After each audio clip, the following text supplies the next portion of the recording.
Hi, my name is Elizabeth, but most of my friends call me Liz or Lizzie, and welcome to Jawa, Africa.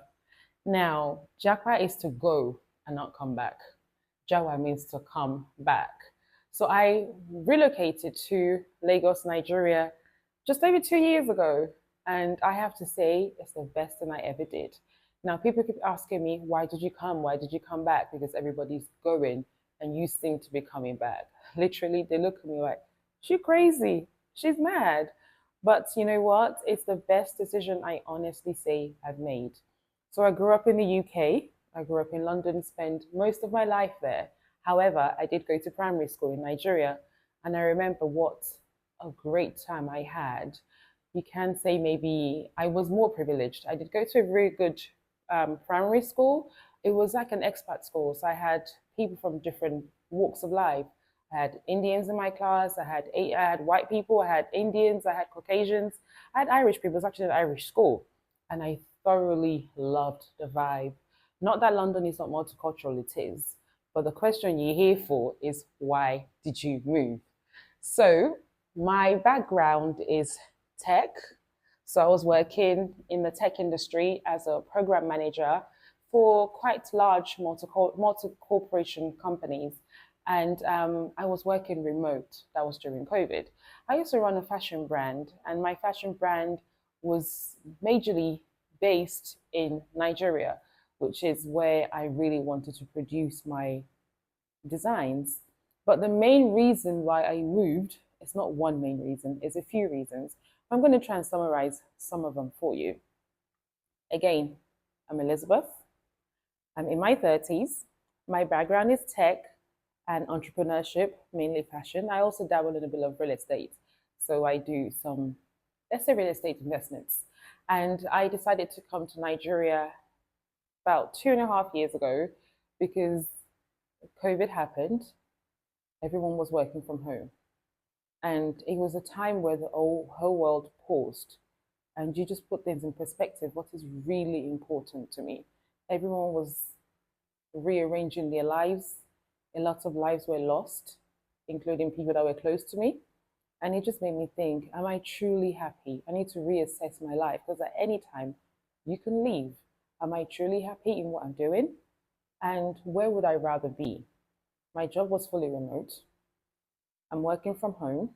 I don't have to be in one place. I can go to a place where I'm not a black woman, I'm just a woman. You know, in the Western world, black people, unfortunately, are not at the food chain. We're at the bottom of it. And in Africa, we're the alphas. We're at the top. And I wanted a place where I could have the sun, I can have the sea, because I wanted to live right by the beach. So I go on Airbnb right by the beach.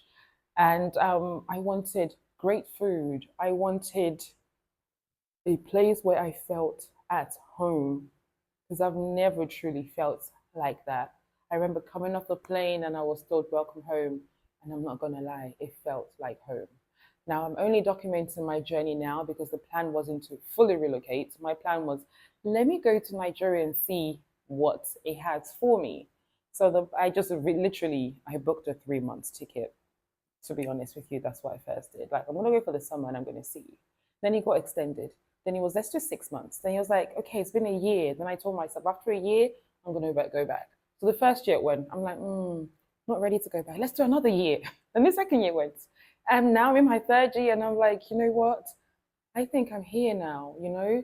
So I've made a lot of mistakes by not fully preparing. And I've seen videos where people are like, oh, don't go back, don't go back.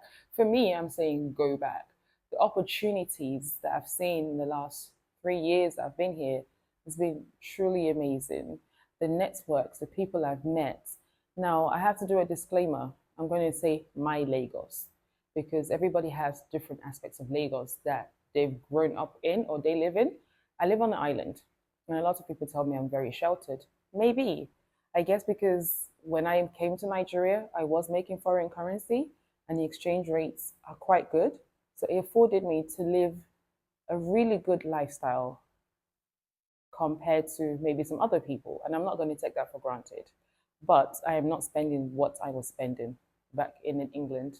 In England, I had a lot of bills. You've got mortgages, you've got rent payments, you've got insurances, you've got car payments, you've got credit card bills, you've got council taxes, you've got a lot of taxes, VAT, PAYE, so many taxes that you have to pay. And here in Nigeria, you do have taxes that you pay, but it's not as much. Another strange thing I found was I had to pay my rent a year in advance when I moved to Nigeria. And don't think Nigeria is that cheap. Again, it's not expensive if you're comparing it to the abroad, but a lot of people come and they expect, maybe you left 20 years ago and you're expecting that maybe the prices that you were paying 20 years ago is what you're going to pay now. If you want a high standard of living, it's like living in the Mayfair of London. If you want to live in Mayfair, you want to live in Knightsbridge, be prepared to pay premium, but it's nowhere near Mayfair prices. It's nowhere near London prices at all. So I'll give you an example. When I first came to Lagos, you can get a fully furnished, fully serviced, top-notch apartment for less than £5,000 a year. And that includes everything. Swimming pools. Prices are changing at the moment, but you can still get some really good deals. So you don't come back thinking everything's going to be cheap as chips. However, it's also not expensive if you're comparing it. And when it comes to cost of living, electricity is quite premium in the area I live in. They call it Band A because they guarantee 20 hours of electricity. And you always get asked, what if it happens if there's no light? There's always light. And what I mean by there's always light is there's a grid. However, most people have an inverter. So if the electricity goes down, the inverter kicks in and literally it's so seamless that it doesn't blink if you're in a good serviced apartment. And then there's always backup generators. So I have 24 hours electricity. So I mentioned earlier about my Lagos. When I hear those stories, I honestly can't relate because I've positioned myself to be in a place that's extremely similar to the comforts that I'm used to.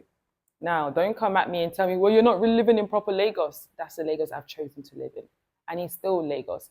I'm not here trying to be bougie or anything like that. I'm just being real. There's certain comforts that I have been accustomed to living abroad. I want the same costumes. I want the same things here, just with better vibes, better food, better networking opportunities, and great sun. And I have to say, I honestly have no regrets. Now, I'm not going to tell you everything's been rosy. It hasn't. I've got so many stories.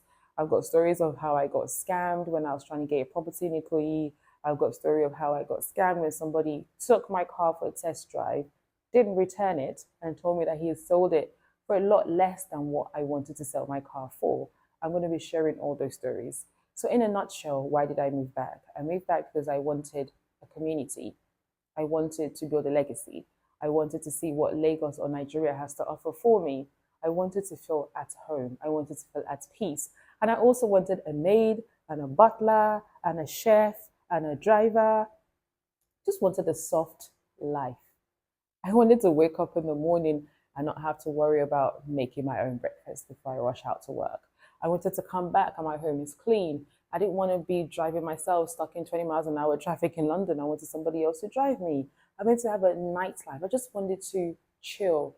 I have worked bloody hard and I don't need to wait till 60 to retire. I think we need to change the mindset that we have to work for 60 years or 40 years and then retire after. You should be able to choose what truly makes you happy. And every so often, we need to keep reassessing that. Like after COVID, mental health became a big deal. And a lot of people realize that we're just following the norms. We've been programmed to live in this system that we don't have to anymore. You can work remotely, you can live remotely.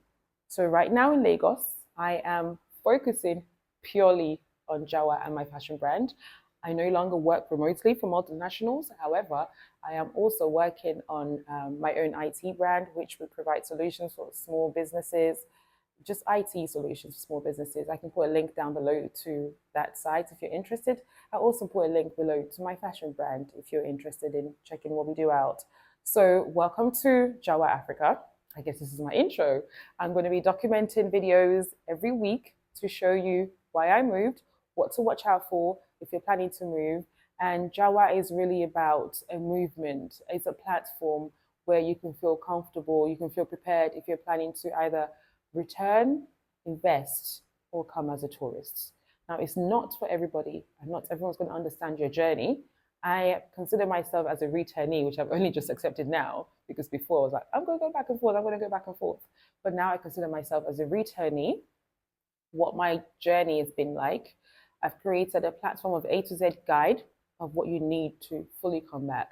I'm talking about from schools for your children to where to get artisans if you're building a property or buying a property, to drivers, to where you need to hang out with similar like-minded people. So it's really a tribe. What church do I want to go to? Where accommodation do I want to stay in? Where do I find my gym and my yoga classes? Where is my community? What beach houses do I hang out on a Sunday after church? And if you also go to mosque, where do I go to? Where's the Owambe? What tailor do I need to go to get my outfits made? What hairdresser do I need to go to? Where's my makeup artist? Where's the place nail plug to get my nails done? These are questions that people keep asking me on a day-to-day basis. And that's why I decided to start with Jawa. So Jawa, welcome home. Follow my journey. If you're going to be an investor, a tourist, or a returnee, if there's any questions you want to know, whether this video is not detailed enough as to the true reasons I moved back, and like I said, there's so many reasons which is going to be coming out in further videos. If there's anything you want to know, follow us on social media, Instagram, TikTok, and YouTube. Also on X, jawaafrica.com. And there's a website that you can literally go to, like a depository for everything that you need. If you have any questions, send me a message. We're here for you. Right, follow us and hit that notification bell. And yeah, keep posted. Jawa Africa, we're here to stay. Follow my journey as to why I relocated back from the UK and why I'm still loving it almost 3 years on. Thank you.